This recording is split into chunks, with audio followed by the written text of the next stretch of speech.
I love Tim Keller's definition of work. He puts it this way: work is rearranging the raw material of God's creation in such a way that it helps the world in general and people in particular to thrive and flourish. It's from John Mark Comer, his book Garden City.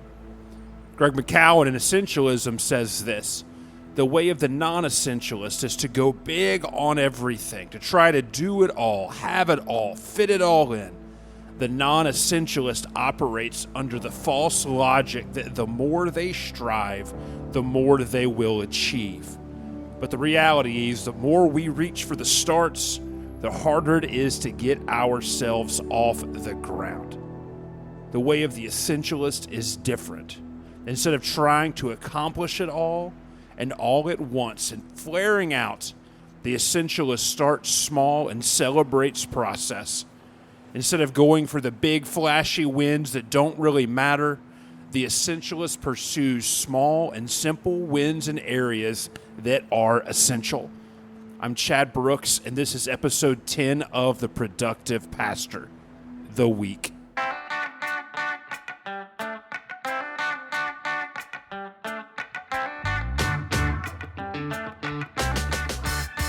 What's going on, y'all? Productive Pastor, back in the house, here for the episode, here to hang out with each one of you. I've been in this wild state of flux. We have been moving this last week, and I'm just all cattywampus. In fact, I could not even find the power cord to my podcast recorder magic mystery box thing. But I'm here with you. Good thing I had some old school USB mics hanging out in a box, and I could find those. So we're here to talk about the week today. We've been on this journey for the last month about having a healthier, more focused approach to our work, developing out those personal productivity systems, and we've made it to the week. And as I'm going to say plenty of times in this episode, the more predictable, the more purposeful. And by the time we get here to the week, what we're doing is we're spending our time in a way that should be pretty predictable. And I've learned this over the last few years as I've navigated building projects, renovations, the pandemic, and whatever we want to call ministry in this post-COVID era. And while the days of just showing up to the church office and waiting for our day to arrive and just to happen are gone, the way forward so many times is through the awareness of what we're needing to do next. That's why I love those quotes I read at the beginning of this. And the week is where we win. And all of this I'm talking about now, and I'll talk about for the rest of the episode, as a result of the last few years when I've been on a journey from being a workaholic to someone who's more mindful of my health and how my vocational life is affected. And I'm not here as a productivity expert, but just another pastor alongside of you in the journey. So while we're jumping into this episode, I know we're ramping up to Memorial Day weekend. Do you got plans going on? Oh, like I said, we've moved, and we moved a half mile away from my parents, and every year we end up having this big, huge gathering with my mom's family from Texas, and we swim a bunch, and we barbecue a bunch, just have a whole bunch of fun. That's my Memorial Day. I wonder what your Memorial Day is like. You can holler at me, let me know on the socials at Rev Chad Brooks. But I've got a surprise for you. We're running a Memorial Day sale on the Season 1 Workbook. That workbook is about high action content, about specific design. It hits every single episode in Season 1. There's only this episode and one more left in the season. And it's worksheets, it's all sorts of stuff. You want to apply this better. And I'm running a 50% off sale from Friday to Sunday. The code for that is MEMDAY, so MEMDAY. And here's the thing, it starts on Friday, but if you're listening to the podcast, that code's going to work for you on Thursday.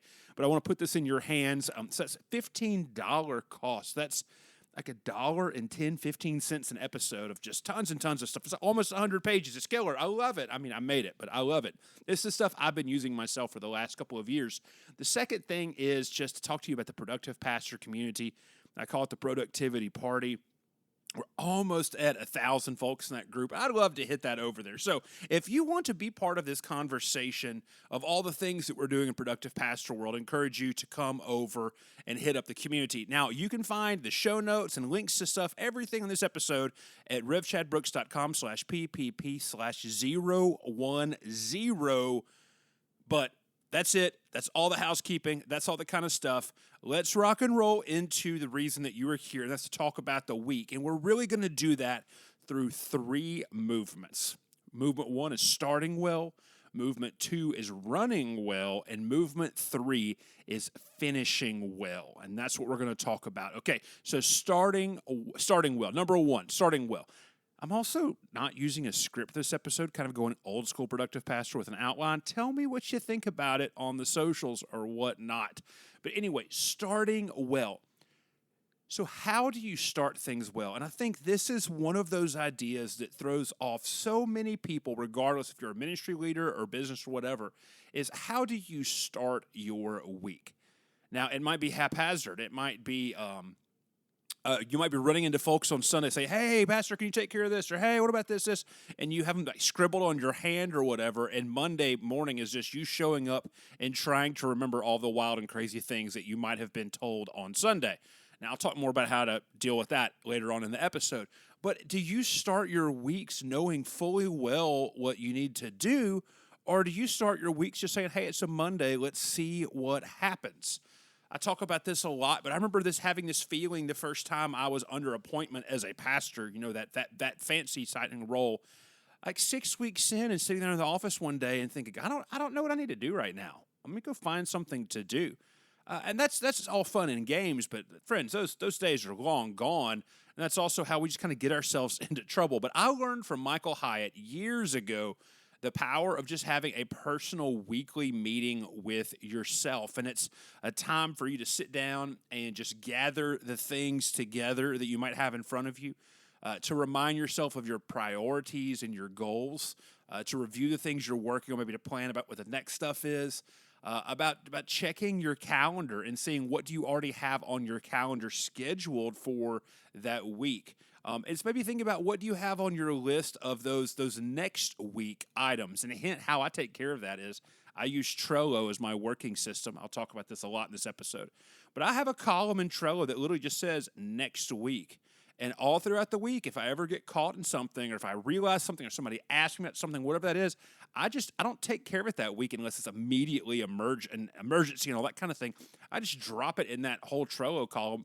It says for next week. So you pull up your next weeks, and you're doing all of these things because what you're going to do is you're going to build out your week. Now, hopefully you're managing to keep some sort of a calendar. And so you can sit down, and when you do these things, you can make yourself aware of a couple of stuff. Number 1, you can make yourself aware of, in a healthy way, what can actually be done that week. If you have 2 surgeries of people that you need to go check on and sit with before that, and those are early morning surgeries, and you know that your early morning times are when you also do your best thinking, you can't jump into this week expecting that you're going to get massive levels of thought work done because hey, I've got these 2 appointments that are right there. So the first thing that just planning your meeting, your week out does is it helps you have an accurate picture of what is possible to have going on in your life. The second thing is it makes sure that you just can schedule 2 or 3 important things that you know are helping your ministry, helping your church, whatever, hit some of those goals, especially those preferred future goals we talked about in episodes of the year and episodes of the quarter. And so this is about taking you 30 minutes to just sit down and make sure that you're set up for the week. That quote I had about arranging the raw material in our life that was shared, John Mark Comer shared it in his book Garden City, but it's a Tim Keller quote. Your weekly pre-meeting, your starting meeting, that is when you're arranging this raw material. It's where you have agency and saying, okay, these are the things I need to accomplish. I'm going to give them the time and the space to honor my job and my role as a pastor, but also to build in the specific time I need for these things. Now, I like to do this on Sunday evening. That doesn't always happen. I've also been known to go to Waffle House at 7 o'clock on a Monday morning and do this. But starting your week well matters so much. And I'd also say, make sure your Monday morning has at least, if you can control it enough to have your first hour in the office being things that are just high-level energizers for you, that's going to do even more to just set your Monday off right.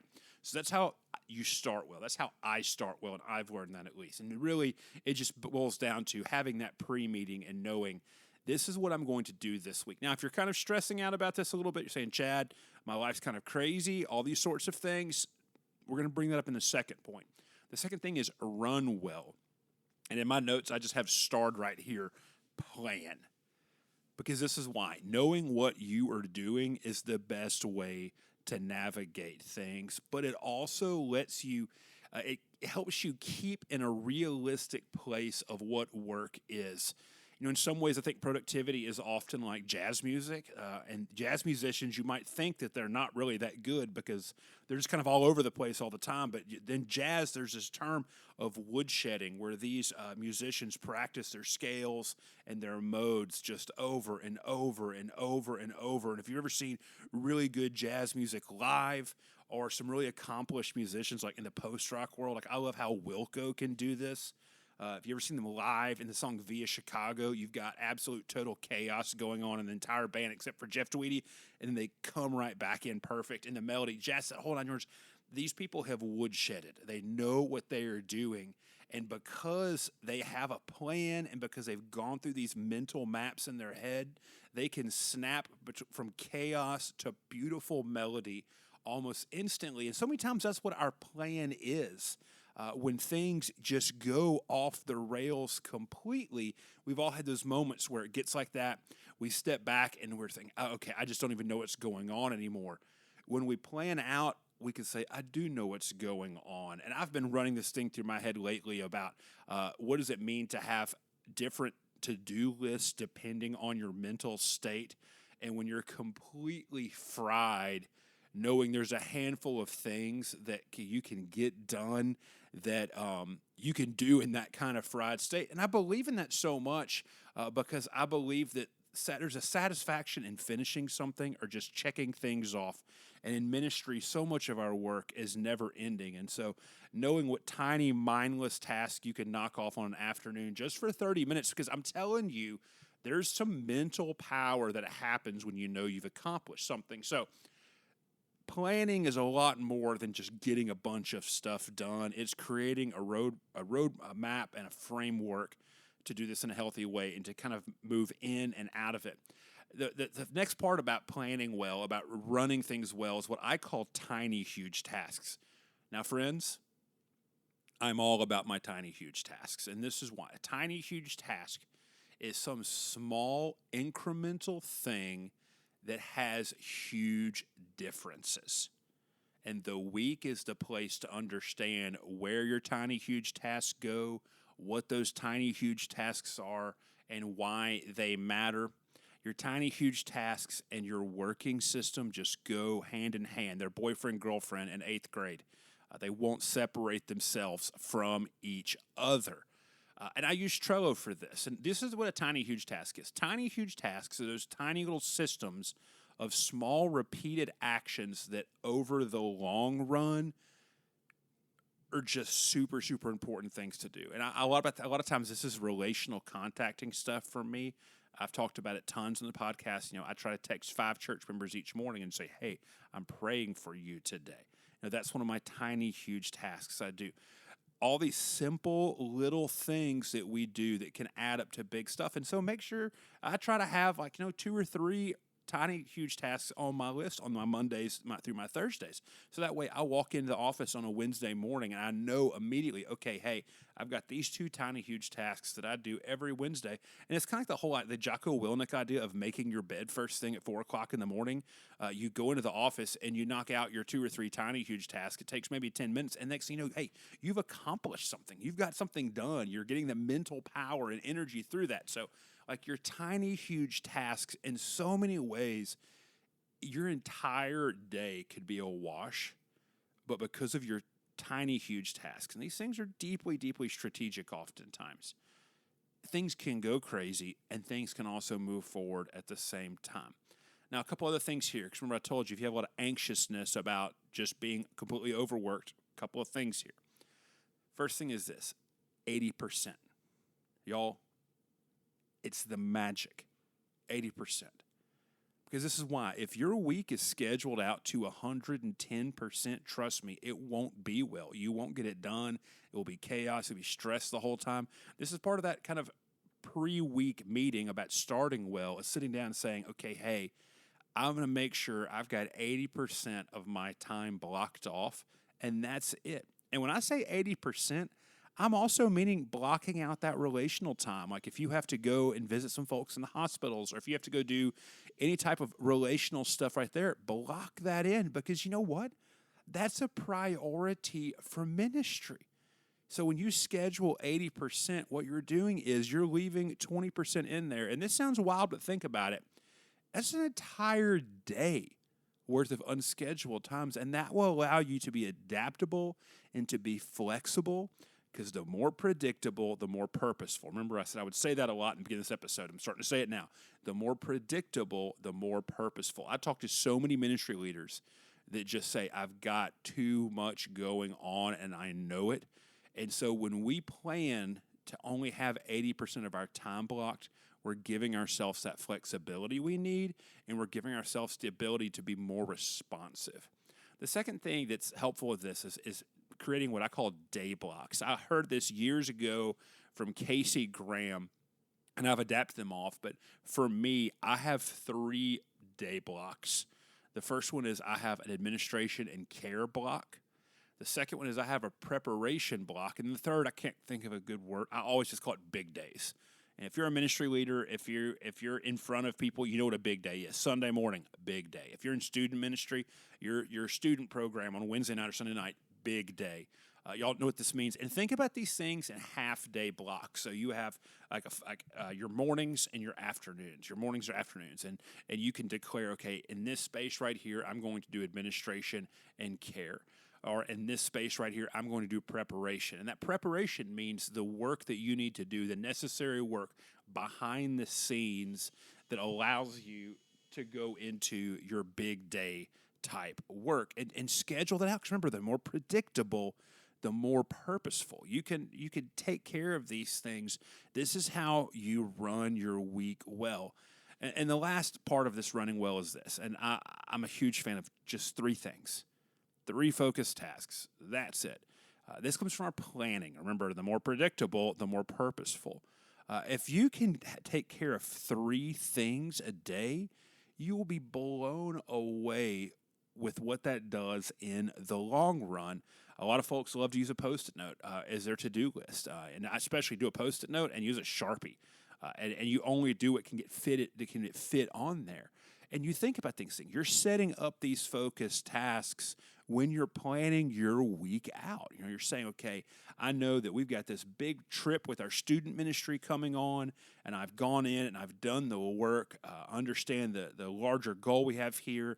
Here are these action items we've made strategic, and I'm going to make sure I take care of 2 of these a week. I know, just 3 things. They have to be focused things, and that's it. And that still gives you a massive amount of flexibility to be responsive to your church, to your staff, that whole thing. So, okay, running well is it. Now, finishing well. I feel like we're kind of dragging on in the episode this week too, so we gotta finish it all well. So, finishing things well. Think about this. How did you do on the week? That's the question. And on my time audit sheets, you can download those for free. I put a grade at the bottom of them because I want to think about, how did I do this week?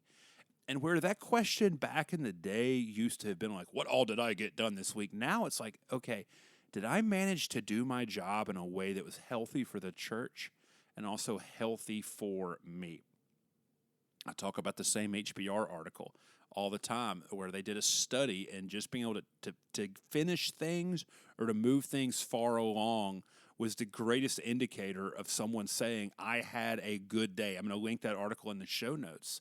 And so part of finishing well is having a closing routine and sitting down and saying, okay, I was able to care for these people in these ways and prep for these messages, but I was also able to get these things done. And because this is part of the thing.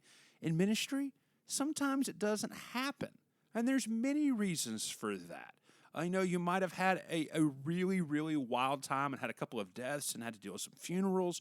You might have had some other sort of thing just completely change your schedule, and you needed to go with that because you're in ministry. You might have had a bad mental health week, and that's all right. We get to have those. But there's something about at the end of the week sitting down and saying, okay, was this a good week or was this a tough week? And where do I have agency inside of that? And for me, a lot of the time the conversation is, was I able to do the things that cause me positive energy in life? The last thing that I've found inside of this is really important is I have a weekly stopping rhythm. There's hard and fast endpoints. And I'm in a big, huge season of transition. I'm trying to figure out what does that look like now in my own life. And so if you're thinking about what does it even mean to stop working for the week, if you're the kind of person who stresses out about you're writing your sermon on Saturday night, that sort of thing, there's something about declaring hard and fast endpoints. And my shutdown routine has typically looked like I'm taking the trash out, I'm washing the dishes in the church office, that sort of thing, to like bring this down. So that weekly review that we go through, there's that working system. What does that mean for you to move forward? That's why I love using Trello for this, because it's adaptable towards what's going on. So that way I can leave things at the end of the week, say, hey, you know what? I'm going to get to that next week because I have a plan for how I'm going to do that. I have a predictable week, and I know I can fit that in. And that begins to teach our mind to start laying low and relaxing these things. Because, friends, this job is absolutely fluid. Ministry has to be fluid. Ministry has to be real. And the more that we are comfortable with knowing how we work, how these sorts of things change and it moves and shapes and shifts in our life, the more we're going to be able to have a really good system to understand how we do things and how we're called to do things and how we're able to have the effective but also healthy ministries. The more predictable, the more purposeful. This is incremental motion forward. We're applying focus and we're applying strategy with these goals of health and effectiveness in mind. So friends, that's it. That's the week. And I'm kind of floored thinking that we only have one more episode of season 1 of The Productive Pastor. And it's going to be about the day. We're going to hit into those things that we know and we love. But this is what I'd love for you to do. Come hang out with us over in the Productive Pastor community, the Productive Party. I'm just stumbling all over myself today. But thanks for coming and hanging out. Make sure to share this episode with your friends. It has been beautiful hanging out with you here today. If you made it this far in the episode, I appreciate you. So I'm Chad Brooks, and I will be back in the next episode next week, all about the day. See you then.